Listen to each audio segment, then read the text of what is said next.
తూర్పుగోదావరి జిల్లా ధవళేశ్వరం వద్ద రిటర్నింగ్ అధికారి తేజ్ భరత్ ఆదేశాలతో పోలీసు అధికారులు వాహన తనిఖీలు నిర్వహించారు. ఈ తనిఖీల్లో కంటైనర్లో తీసుకువెళుతున్న సుమారు 8,73,00,000 రూపాయల విలువ చేసే బంగారం, వెండి వస్తువులు పట్టుకున్నారు.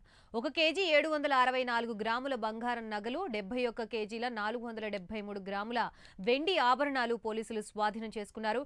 రాజమండ్రిలోని ఓ ప్రముఖ నగల దుకాణానికి వెళుతూ ఉన్నట్లుగా పోలీసులు గుర్తించారు. స్వాధీనపరిచిన వాటిని ప్రభుత్వ ట్రెజరీకి అప్పగించారు పోలీసులు.